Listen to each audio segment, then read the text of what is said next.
We out here, Key West, baby. Beautiful views, sunshine all over the place, and a big old cruise ship.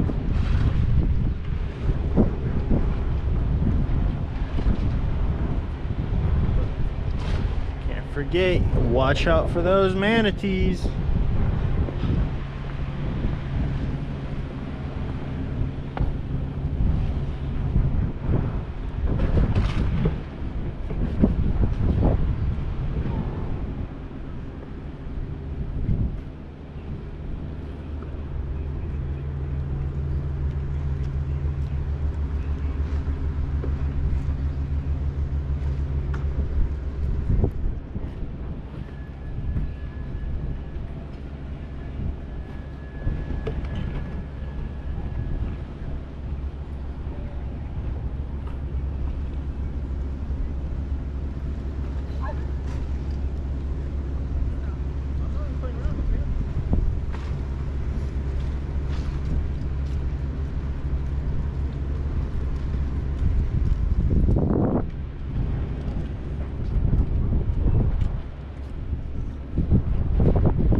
We got all kinds of stuff this way.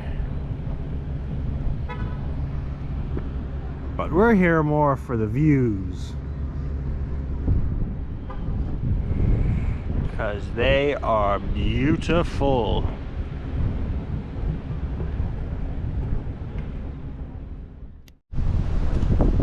We got a sailboat sailing by.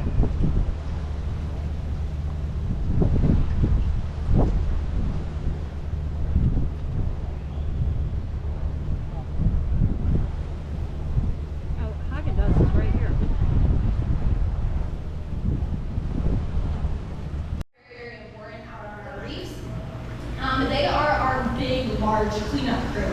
Sharks eat the dead, the dying, and the weak stuff. Those are the 3 easiest things to eat.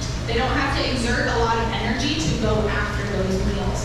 A healthy fish can swim away quite fast, so a shark has to exert a lot of energy to go after that. So they go for the energy efficient meal, the dead, the weak. So they say if you see sharks on a reef, that reef is cleaner, that reef is healthier.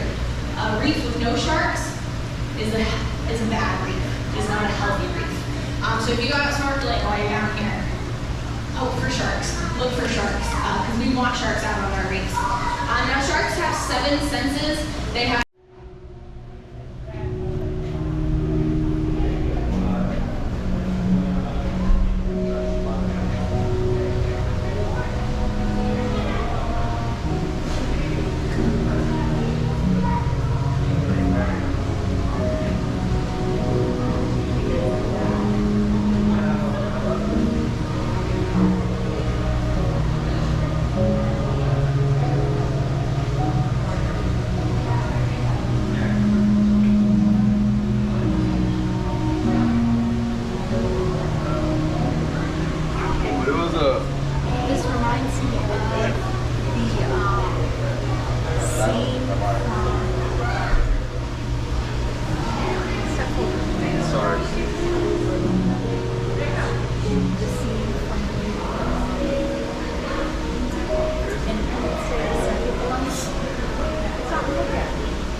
did that last night.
They expand their stomachs up to 30 times its normal size. So with them being able to sit really still, they're ambush predators as well. And since they aren't from here, nothing recognizes them as a predator, so those small fish don't even realize they're in danger when one of these lionfish swims up to them or they swim past some of these lionfish. And as you can see, there's one on the kind of left-hand side here sitting on that wall. That's the typical behavior that you're going to see out on the reef, of them sitting really still. They're going to sit there and let the food to come to them, try to blend in and move as little as possible so that food can swim past them and not really realize that they're there. And with that, those little fish be eaten up, they can be gobbled up, and then fish have so much access to food here that they can actually grow to 5 inches bigger here than in their native range. Now, because they're so unique, not only does the food not recognize them as a threat, their predators don't recognize them as prey. So now that sharks or groupers around here actually recognize these guys as a food source, which has allowed their population to really explode over the years. Along with the fact that they can lay up to 2 million eggs a year, and almost all 2 million of those eggs are making it to adulthood because when they lay those eggs, they cover them in a sticky mucus that tastes and smells really bad. So nothing's gonna be easy.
sharks and rays tour. We're gonna go ahead and get started here.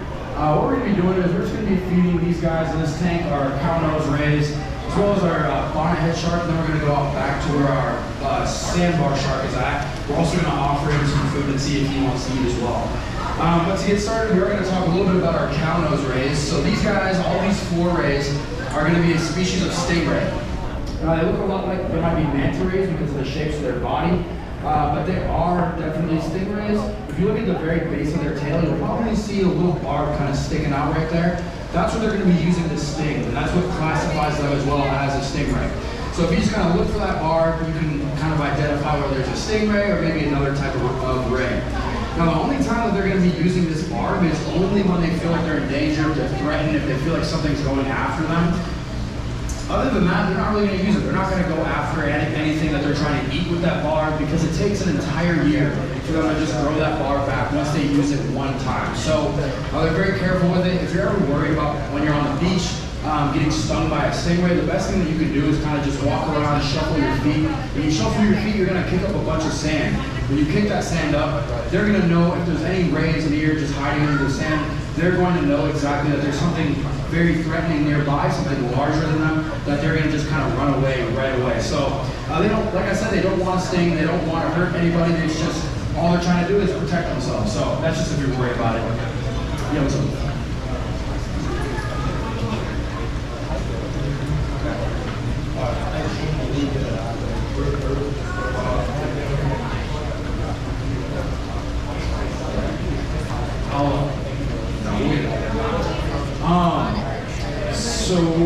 These guys are also a highly migratory species of ray, meaning that they're not going to really be staying in the same place all year round. They're going to be moving around when it gets really hot in the summertime and they're down here in the Florida Keys or down just in Florida in general.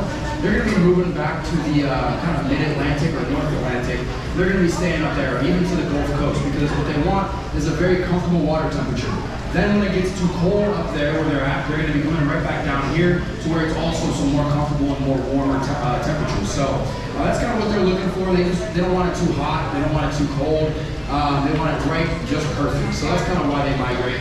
These guys really only have one main thing that really likes to go after stingrays. It's going to be sharks. Sharks have a very, very thick layer of skin that's almost like sandpaper. They're going to be using that to be able to deflect those blows that they're getting from the ray, and they're going to be able to eat that as well. These rays also are cartilaginous, meaning that they don't have any bones. They're going to be having only cartilage and meat in their body. So sharks definitely are very, very attracted to that, and so they're going to be going after these rays quite a bit. The way that these guys eat also is really, really interesting. Their mouths are going to be on the bottom side of their body. They're not going to be eating like we do with our mouths kind of up near our eyes. They're going to be eating with their mouths completely on the bottom. So that's why they're kind of going around and scavenging and foraging for all this food that's hitting the bottom. They also have these really interesting teeth that are not really like teeth. They're more like 2 knuckles kind of pressed together, almost like grinders, and they're going to be using those to grind up their food. And that's how they're going to really easily digest a lot of the things they eat. They love to eat crustaceans, so they like to eat crabs, they like to eat shrimp, they love to eat kind of lobsters, hard shell stuff. So when they have those teeth that they can grind it together and really break through that tough exterior, they're going to be able to digest that much better. So that's kind of a little bit about our cow nose rays. Our next is going to be our little bonnethead shark that's swimming around over here with that gray pattern and that really odd shaped head. So a lot of people think that they see the shark that it's a baby hammerhead shark. So there's a couple ways to be able to tell the difference between a bonnethead shark or a hammerhead shark. The best way is if you look at his head, it's more of like a curved front with a less coming out area. So it's not really coming out like a hammer would. Hammerhead sharks, it comes out a lot further, and also it's a lot more flat in the front. These guys, their heads look more like a shovel or like a bonnet or like an arrow almost. So that's kind of the best way to be able to tell the difference. Also, these guys only grow to be about 3 or 4 feet long, so they don't get very big. Right now he's about 2 to 2.5 feet. He's not going to get much bigger than he is now. He's probably going to grow maybe a foot and a half longer when he reaches maturity, and so he's not going to get too big. Hammerhead sharks can grow all the way up to about 20 plus feet long, so that's just a good way to be able to tell the difference between these two. Now, one thing that's really interesting about this species of shark that really differentiates them from other species of sharks is they're going to be the only shark that we know of that has the potential to become an omnivore. So these guys were found with lots and lots of seagrass in their stomachs. they were wondering there at first, they were like, oh, it's probably just an accident. They're probably just accidentally eating it while they're chasing other stuff. But then they started to see it more and more. So they put a little experiment on them. They decided they were going to keep them in captivity and feed them seagrass. They were eating the seagrass no problem. And one really amazing thing that they were able to do is actually digest that seagrass and break it down inside of their stomachs, which most sharks do not have the correct body, things like that to be able to break that down and digest it. So the only thing that we don't know is that maybe in the next 2 years we'll figure it out, but we just don't know if they're actually out in the wild going after seagrass on purpose or other vegetation on purpose, and if they're choosing it over other things as well. So that's just a little bit about our cow-nose rays and our bonnethead shark. If you're interested in our sandbar shark, I'm going to go out back here just to offer him some food. We got a yellowtail snapper for him, see if he wants to eat. Moving in order to breathe. They're not able to just stop and breathe. They have to keep constantly going in order to get that water, that air, and that oxygen through their gills. There are two types of sharks, however. There's ram ventilators and there's going to be buccal bumpers. Buccal bumpers are able to pump that oxygen through their gills with just standing still. They're going to use that buccal muscle. They're going to be able to pump that oxygen through their gills. While ram ventilators have to really rely on the pressure, the constant pressure of water going into their mouths and throughout their gills in order to breathe. So only about 25 out of the 500 species actually have to constantly keep moving. So he's one of the very rare species that actually have to do that. But he's about 8 feet long or so he's pretty big. That's about as long as he's going to grow. He's not going to get too much bigger. The male sandbar shark tends to not really grow quite that big.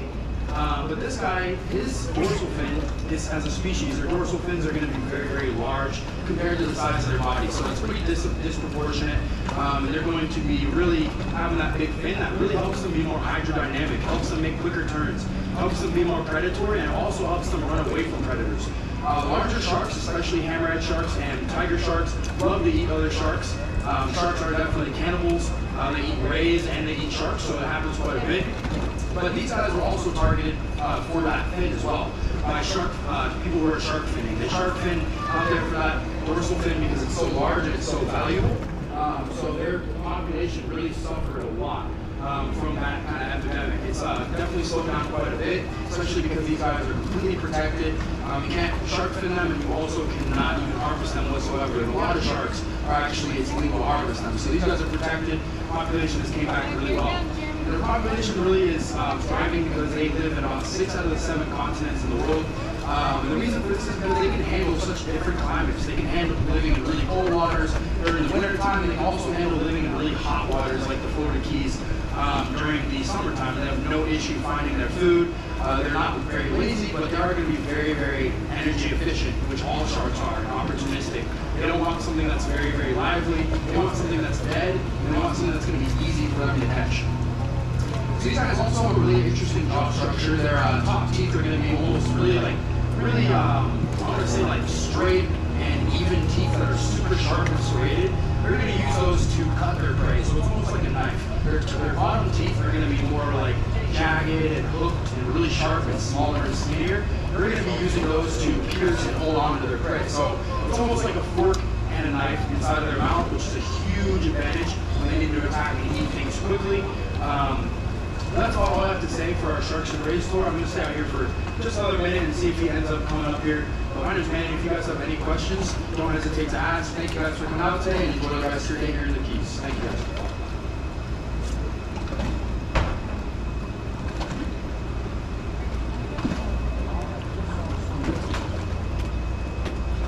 Oh, he's right there now. But he'll probably do it more.